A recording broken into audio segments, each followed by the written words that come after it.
Alors je suis arrivée ici il y a 3 ans, peu de temps après l'ouverture de l'accueil en journée. Au départ pour aider un peu à l'administratif, et puis j'ai repris un atelier d'anglais que j'anime toujours aujourd'hui, au cours duquel d'ailleurs on rigole beaucoup, on fait des jeux de société. Et j'aime beaucoup venir ici parce qu'il y a une bienveillance, il y a un bon esprit, il y a de la dynamique et c'est un endroit où on se sent bien.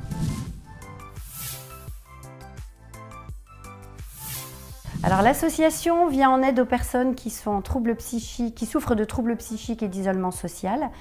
Fraternative, c'est une alternative, donc dedans il y a le mot fraternité, et en fait c'est une alternative à l'hospitalisation. Nous proposons des ateliers tous les après-midi qui sont animés par des bénévoles. Actuellement nous avons 51 bénévoles pour 32 ateliers.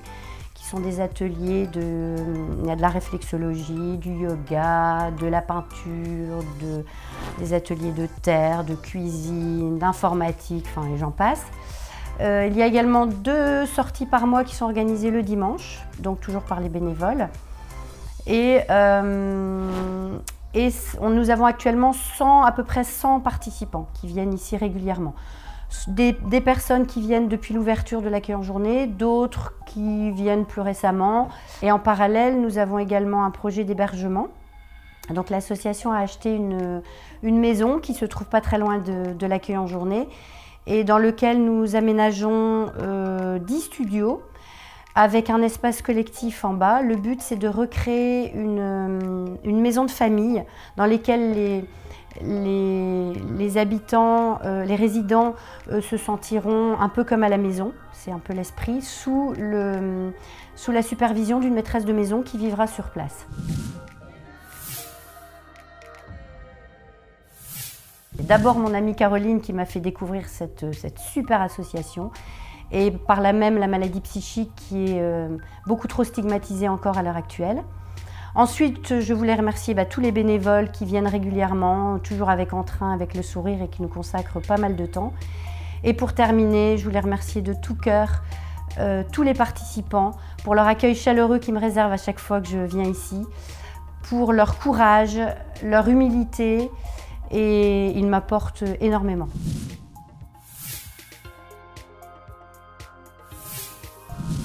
Alors le petit plus, c'est qu'on est les seuls à faire ça dans la région, c'est-à-dire la conjugaison entre un accueil de jour et l'hébergement, et également de proposer une structure qui n'est pas médicalisée. Les gens viennent ici pour oublier la maladie, pour passer du bon temps, pour rigoler, pour lier des liens. Pour moi, c'est un peu une deuxième famille aussi parce que je trouve qu'on se ressource quand on vient ici. On ressort un peu, on peut arriver le moral en berne et on ressort complètement regonflé par toute la chaleur humaine qu'on trouve ici.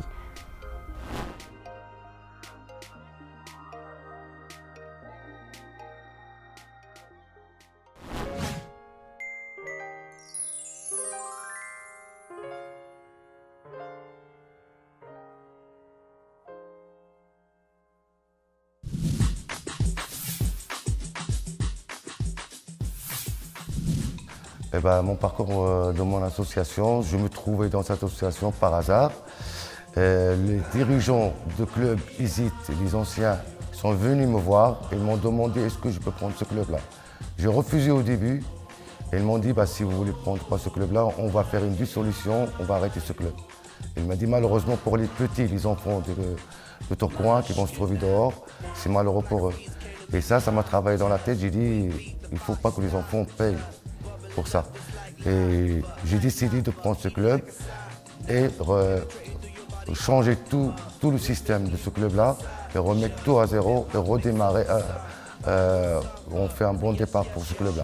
Et c'est pour ça que je me trouve de ce club-là. Aujourd'hui, je suis content que je n'ai pas refusé ce club-là.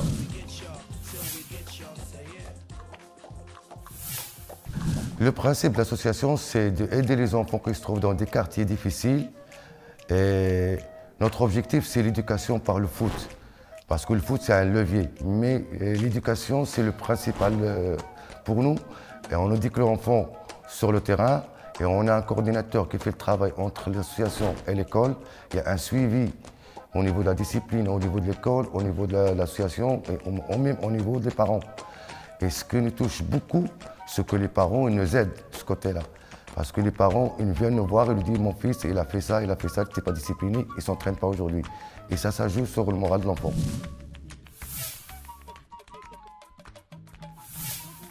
Je commence d'abord par les membres de bureau qui ont fait un bon boulot depuis 3 ans. Et grâce à eux, plus les parents qui ont joué un grand rôle dans l'association, la preuve que Stéphanie, c'est un bénévolat qui m'accompagne aujourd'hui et je suis heureux qu'il m'accompagne. Les parents, c'est grâce à eux que l'association tient debout.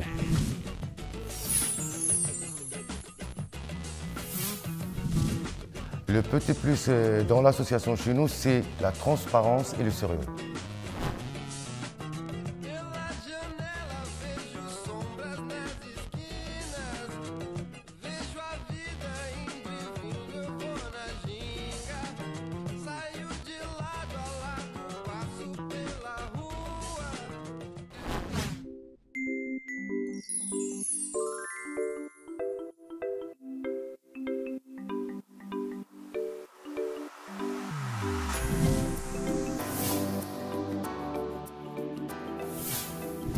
Mon parcours dans l'association, j'y suis rentré en 1974. Je suis président de l'association depuis 1997 et j'ai aujourd'hui toujours en fonction au sein de cette association pour le don du sang bénévole à Tourcoing.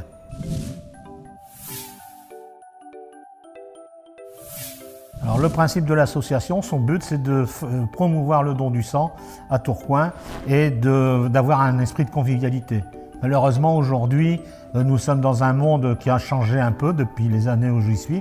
J'ai commencé en 1974 et à l'époque, c'est vrai qu'il y avait beaucoup de convivialité, des fêtes familiales, des trucs comme ça.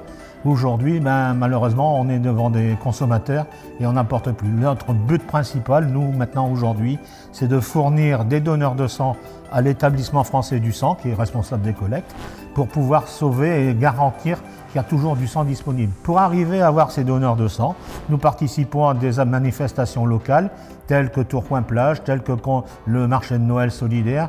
Le marché géant, cette année, ça ne tombe pas parce qu'on est 3 jours après notre collecte, c'est pas la peine. Mais donc, chaque fois qu'il y a la possibilité, bien sûr, nous sommes partants avec toutes les manifestations patriotiques aussi à Tourcoing.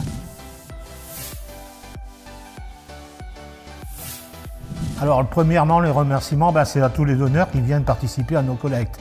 Mais surtout à une équipe qui existe avec moi depuis 1974. Et j'oublierai pas ma famille, que je sacrifie beaucoup.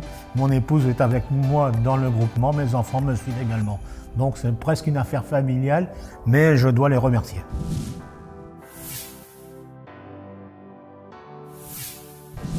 Le petit plus de mon association, c'est de pouvoir avoir des contacts avec les gens.